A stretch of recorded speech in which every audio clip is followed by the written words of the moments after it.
What relation does purgatory, as taught by the Orthodox Roman Catholics, bear to Kamaloka and Hades? How did the differences between the two conceptions of purgatory and Hades arise? R S Mead's response to this question, published in the Vahan in 1895. As a contribution towards the elucidation of this question, I append some valuable information concerning the opinions of the ancient Hellenic philosophers on the invisible world, from which it may be seen that the latter half of the question is to a great extent a petitio praecipii.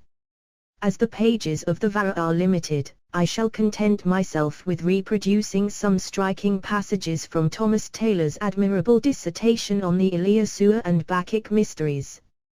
It would be possible to write a volume, or several volumes, on the subject, but to be of any value to the theosophical student the matter must be treated from the point of view of Taylor, who alone, of all the moderns, appealed to the ancients for an explanation of their own ideas.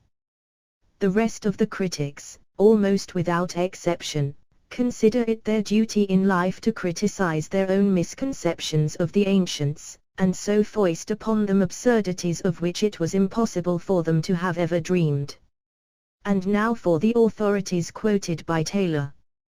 Part of the shows or dramas in the mysteries consisted in a representation of the Hades or unseen world.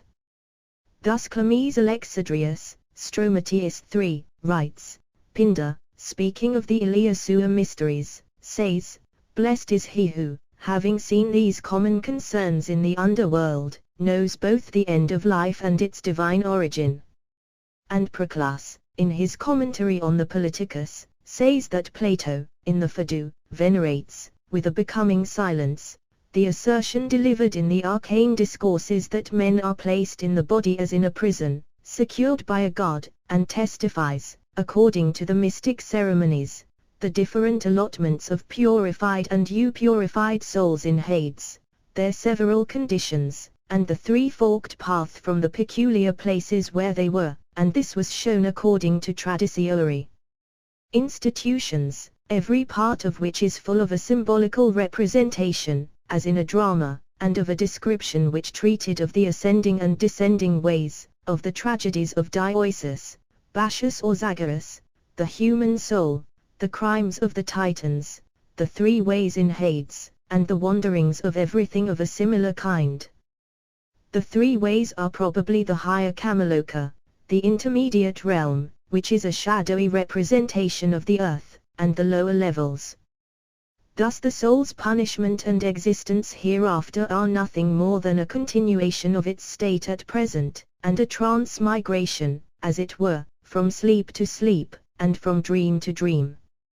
So Heraclitus, speaking of embodied souls, says, "We live their death and die their life." And Clemens again, in the same book, reproduces the saying of Pythagoras, that whatever we are when awake is death, and when asleep a dream. That is to say, that the soul, by being merged in matter, resides among the dead, both here and hereafter.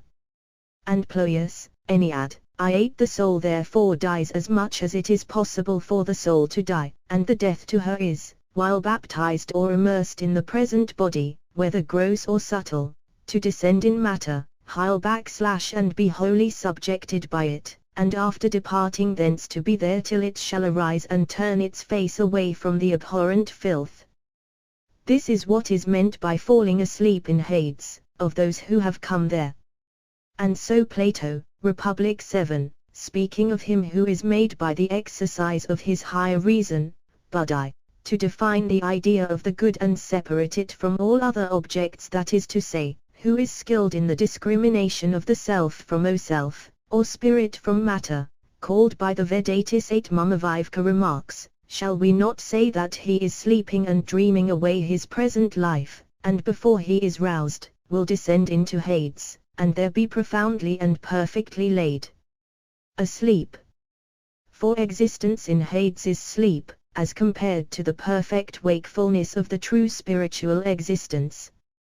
And again Plato, in the Ptido 38 clearly writes, those who instituted the mysteries for us, appear to have intimated that whoever shall arrive in Hades purified and not initiated shall lie in mud, but he who arrives there purified and initiated shall dwell with the gods. For there are many thyrsus bearers, but few who are inspired. Bashi, this is the many are called, but few chosen of the gospel.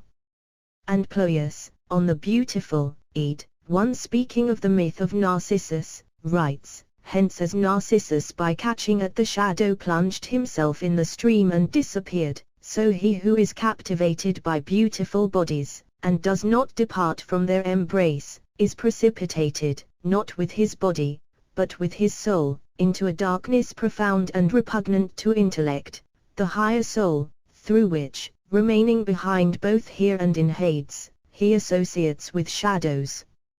And this right up to the highest phase of the summer land of all religionists. And Sophicius, commenting on Ploius, aptly remarks, lastly, that I may comprehend the opinion of the ancient theologists, in the state of the soul after death, in a few words, they considered things divine as the only realities, and that all others were only the images and shadows of truth.